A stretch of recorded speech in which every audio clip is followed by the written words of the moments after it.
Dancing Queen, he's got the YouTube show.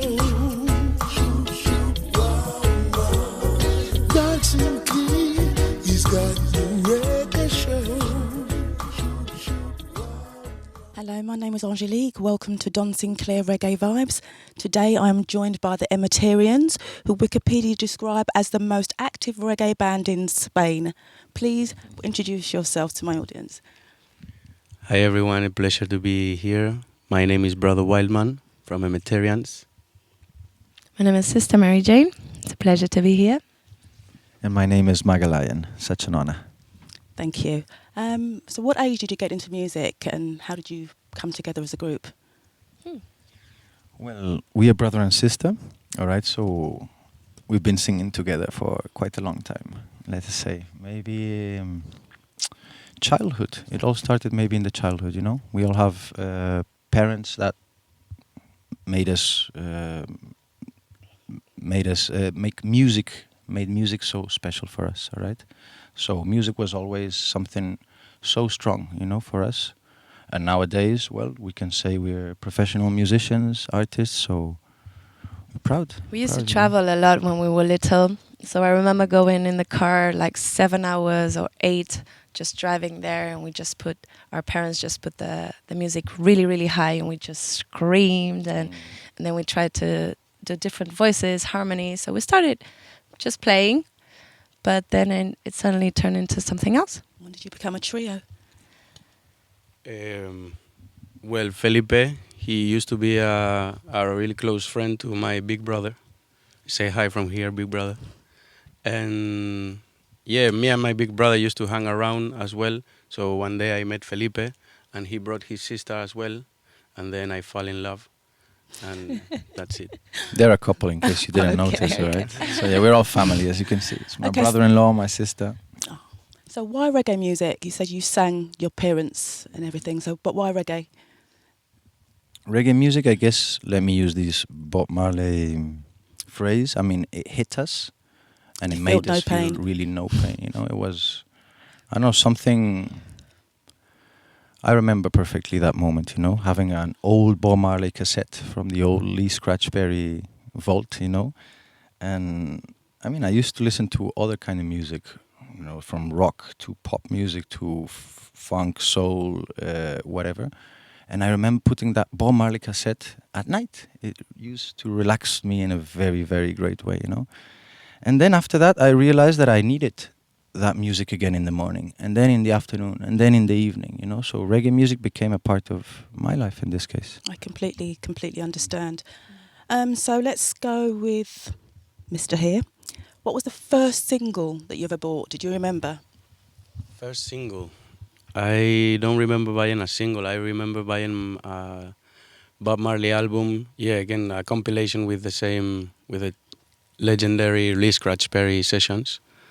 I remember the first song that hit me real bad was Mr. Brown. Okay. That beginning, wang, wow, wang, wow, I said, what the hell is this? And I was smoking my first spliff, so I said, this music and this, wow. And Dennis touched you. Yeah. He touched you. It really touched me. Okay. What was your favourite album by another artist? Anybody? I guess like everyone, it just depends on the timing of life. Like we all have days that is our favourite song, or moments in life that is our favourite album. I couldn't say one. I don't know. Right now it comes to my mind a CD from Clinton Fearon. He used to be from the Gladiators. And we actually met him, and he's like the most lovable man I've ever met. It's all love. He comes into the room and you can breathe love. And he totally transmits that in his lyrics and his album that he made himself. So it's just one album that comes into my mind. Okay. There's an album that comes into my mind. As what? Which one? As what? Sorry. What was the last event that you played at? because I understand you're moving back to Spain tomorrow. So what was the last We'll be back in Spain. We've been recently. We did the album launch party in Spain. 2 weeks ago, maybe. Yeah, it was on the 8th of October. So 3 weeks ago. 3 weeks ago, right? And it was lovely. I mean, packed place. We did that first album launch in Spain because it's in Madrid where we come from. You know, we wanted our people to know that we're gonna go there first, and then we'll go to the rest of the places. You know. Okay, so reggae music is big in Madrid. In Madrid, reggae music is starting. I mean, let me tell you, I think it will never be big as in commercial and like popular music. You know, it's still underground music, but every day, more and more people relate to it, and more people listen to it. So definitely it's growing exponentially in Spain. Okay. Of all the artists that are out there, can you think of one that you would like to work with and why? Well, lots Over of to them. you. But yeah. Living or dead? Tarrus Riley. Okay. Definitely Why? singy. Because the first time I listened to him, I said, what's this? I mean, there's many Jamaican artists they sound similar to others, you know? Like, for example, Luciano, you could see a resemblance with Dennis Brown, in a way. But when I heard Tarrus Riley, I said, this guy sounds like nobody.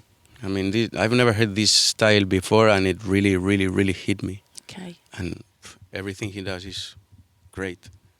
Yeah, beside of being an influence on our melodies and our vocal techniques, he's amazing what he does with his voice. For me personally, Tarrus Riley, I've always been like a bit classic with reggae. I've always been like, no, we have to do roots because this is what we were meant to do, and this and that. And it's our influences as well. The bands that we heard together was vocal trios, Abyssinians, Gladiators. So Tarrus Riley, for me, they always tried me to open a little bit more. Like, we can go a little bit out of reggae, like Revival and New Roots and this and that. And Tarrus Riley actually made me open that way, because I saw he would do any kind of reggae, and the best way. So for me, it helped me come out of that. No, I want to make roots and only roots. Yeah. Okay. Describe your music and how long you've been writing. You do write your own music. Describe it to us. Like I said to you earlier, when I interviewed Luciano, I said that when he sings, it's like a prayer. How would you describe your music? I would describe our music as reggae, universal, and with a positive message. I would say those three things, you know. And it's familiar, as we are family as well, you know. And you can feel we're close. We try to be close to the people, you know, in every way, and you can feel that in lyrics as well, you know. Okay. With a little hint of rebellion. Okay. Can any one of you or each of you give me an artist that you would like to be compared to? Oof, I don't like to be compared to anyone because You're unique. We all are special in our own way. If you were to think of vocal trios, you know, or I mean, they can relate us to old vocal trios like Abyssinians, Gladiators, Third World, you know, Inner Circle, many of those bands. And nowadays, maybe they can relate us to Morgan Heritage Family, to Rage and Fire, I don't know, to, you know, that kind of people. I mean, we do reggae, all kind of reggae, from rocksteady to ska to roots music to the new revival thing, you know. I mean, all reggae is good Even for us. hip hop. You know? Yeah. Okay, so other than reggae, what do you listen to? Soul music. Soul R&B or soul? Sam Cooke. Okay, Otis then. Redding, Al Green. Percy Sledge. Okay. When a man loves a woman. We listen to a lot of new revival as well, you know. So all the new school, Proto J, Chronix, Janine, you know, Kabaka, all these, you know, Rage and Fire as well. I mean, they're great influence for us nowadays, and they're actual, you know, present. Yeah. So professionally, what is your goal? When you go back to Spain? Music. I would say our goal is to try to earn a living with music and spread the message that needs to be spread. Mm-hmm. influence people in a positive way, right? So try to, what we love and what we live for is music. So we would like to, for everyone, you know, to share that with everyone, everywhere. We kind of have to work our way back in Spain for that, because nowadays they're trying to put for music and art a bit difficult in Spain. So it's really hard for us musicians and artists to just take down some barriers and more barriers, you know. What do you mean? We need to get together. It's still not like a profession, you know. Like I come here to London and I say, oh, I'm a musician. And they go, oh, so what kind of music you do and where do you play and this and that. In Spain, it's still like, oh, that's nice. And what else do you do? Okay. So it's a kind of build a kind of respect for that profession. You can be a musician. I mean, what would be life without music? Yes. Indeed. Nowadays, okay, you play it in your radio cassette or whatever at home, but before the parties wouldn't be a party or a concert or an event without music, without musicians playing live band. And we're losing that right now, but we're going to fight for that to rise up again. Good luck. And to build a band as well. Okay. So other than singing, what other jobs have you done?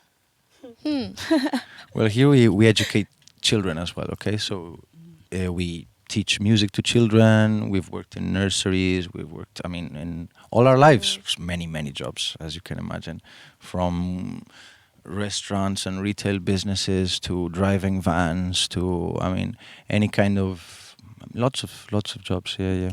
As she was telling you, in Spain, it's very hard to live out of music, you know. So of course you need to do something else, you know, to pay your bills. So if you could go back in time, would there be anything that you would do differently, that you would choose to do differently?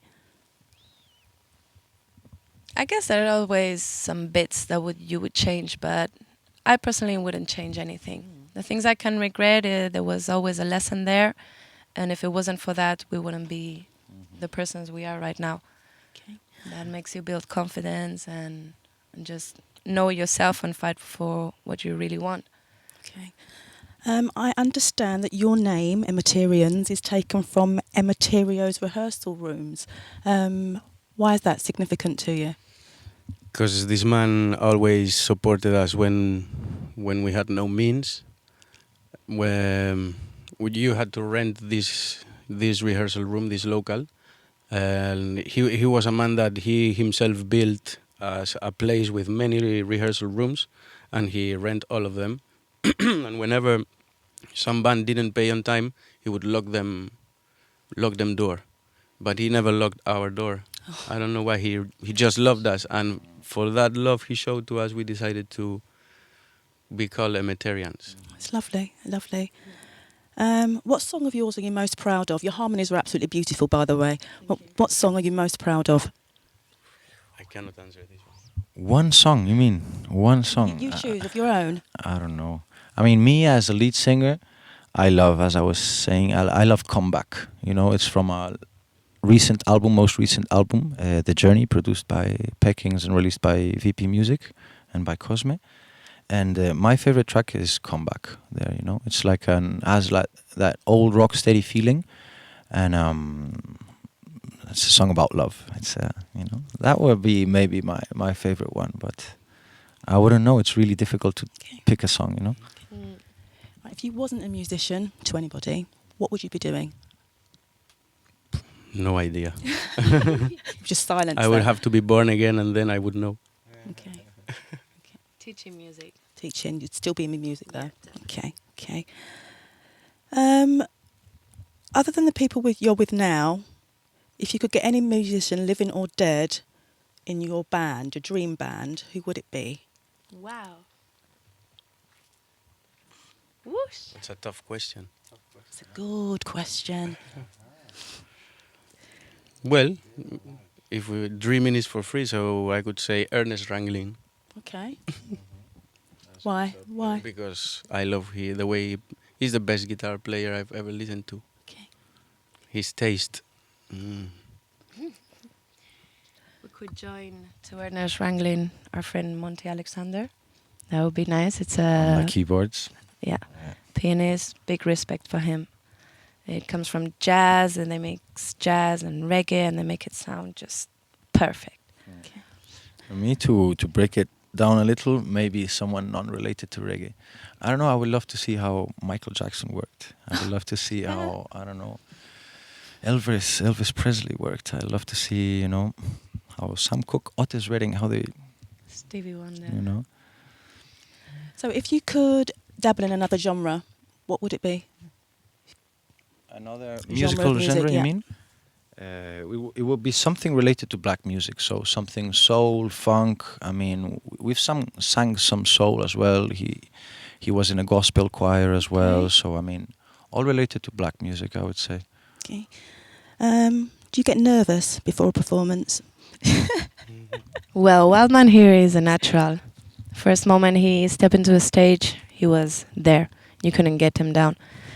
Me personally, first moment I went into a stage, I almost fade out. And I said, well, if I fade out, it must be up, not down the stage. So I just went up, and I couldn't control my voice. I couldn't control my knees. But I've been working on it for many years now. And I think I can handle it better now. But yeah, you need to work on that. And I had a really good teacher that helped me on that. Not only to sing, but how to take that. Okay. So It's always good to be a little nervous, you know. yeah.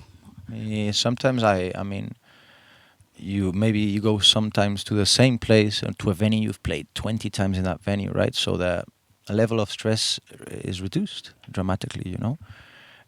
But then I don't know, other factors can make that go. So I would say to take it easy and relaxed, you know, in the sound check, in the you know, and then when the gig is there, give you 110%, you know. So if you make mistakes, how do you deal with that? With a big smile, We've learned from that as well. Yeah. I used to point them out until they told me, no, you can never point out mistakes. And not even a look, you know, not even looking back to the keyboard player. I don't know, like, what should you do? Just keep on doing But it. we don't know unless you tell us. Exactly, yeah. Most It's of the just a time, the smile. people, audience told us, like, no, I didn't even notice. So, yeah, just keep moving on, whatever happens. Okay, so what advice would you give to beginners? Your teachers, so what advice would you be giving? Never to be discouraged. I mean, if you really like it, you have to know this is what you want to do. You know, first make up your mind, decide.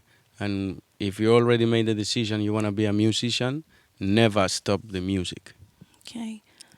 Do you believe in the possibility of reading an audience, and how do you put this into practice? Yeah, I mean, into practice, I don't know. The vibe is always there. You can always breathe the vibe. And it's really important to feel it when you're on stage. And the response of the people, the big difference as well when we moved from Spain to UK and all the people in the audience could understand our lyrics. That was a big thing as well, to go down from a stage and people saying, wow, that thing that you said on this song, or just singing and people answering to you, yeah, that's right, yeah, man. And you just like feel that power, like, okay, they're understanding, I am actually delivering the message. Like you have to feel confident because you're trying to not teach but just trying to, it's your moment to say what you're thinking. So how do you balance between giving the crowd what they want and give them something new? Mm-hmm. How do you balance that out? Well, because we basically we give the crowd, let us say, some songs we pick ourselves as in, no, I really want to sing this song right now, you know. But nowadays, most songs, I mean, we pick the songs that have more views on YouTube and more, you know. So basically, the songs we understand people like the most or listen to the most, all right. And we do a set list based on let's say, out of 30 tunes, we'll check out more or less 20 and then we'll choose 10 ourselves, you know. And sometimes we like to do some cover, and what we do as well is that if we've been playing a song, the same song for a couple of years, we'll do a different version, you know. So every year that you hear the same song, you will have a different version of it. Okay. When all the partying is over, after you've performed, how do you relax and just chill back down? Well, in our case, when you finish the show, normally you need to get outside, and speak with the people, go to the merchandising place and sign, do some pictures. So it's not the most relaxing moment, but it's such a positive moment because you get out of the stage, right? You're in your, like, let's say, little bubble, and then you're outside and you talk directly to the people. You're not there no more. You're looking at the people at their altitude and everything, and I think it's really important. Then after that, we like going backstage and chilling, for 15-20 minutes at least. And then we all, as we need to pack and put everything in the van and keep on moving, So, yeah. We usually eat after our concerts. We don't like singing all full, and we love eating as well. So, so me personally, I relax eating after a concert, yeah. So how long have you been in the UK? We've been based here for 4 years. So is there any advice that you would give to young artists coming up in this country? Because it isn't that easy to come up with reggae music. Is there any advice that you would give to them? Yeah, I mean, just like Wildman said, if you really want it, just go for it. Because here, actually, London, UK is the land of opportunities. But you really have to be thorough with what you want. You cannot just go tumbling there, this and that. You just go for it. And here, for us, London gave it to us. If you really fight for what you want, you will get the chance to approach it. Yeah. I do love my city, so I understand. Yeah. Is there any message that you want to give out to Don Sinclair on the work that he is doing, or any tours that you're doing? Well, first of all, we wanted to, give our big respect, all right, for Don Sinclair and for having us here tonight. It's an honor. I mean, Don Sinclair, as you know, has been spreading the culture of reggae music for a long, long time, So it's an honor to be a part of this, and to be here in UK. Right now, as you know, we're going back to Spain, but we'll be back in the next month and a half, 2 months, Are you touring? Yeah, we're going touring now Spain, then we'll be back in the UK to do some little tour in the UK. Where and when? London in February. We'll do Hootenanny near to the 6th of February, and then we'll go up. I don't know. I don't have exactly the dates, all right, but we'll go up Liverpool and. Still to be confirmed. Okay, we can follow you on your website though. Yeah, definitely. Yeah. Okay. And we got Facebook, Twitter, Instagram, SoundCloud, Spotify, YouTube channel. I mean, if you want to know about us, you can know about us. That's for sure. And if you want to message us, we'll reply ourselves. Thank you. We take that detail, Thank you. Thank you very much. Thank you very much. Right. This is Angelique for Don Sinclair Reggae Vibes. Thank you. Thank you for joining me, Emeterians. Big pleasure. Hope to see you all again soon. Bye bye.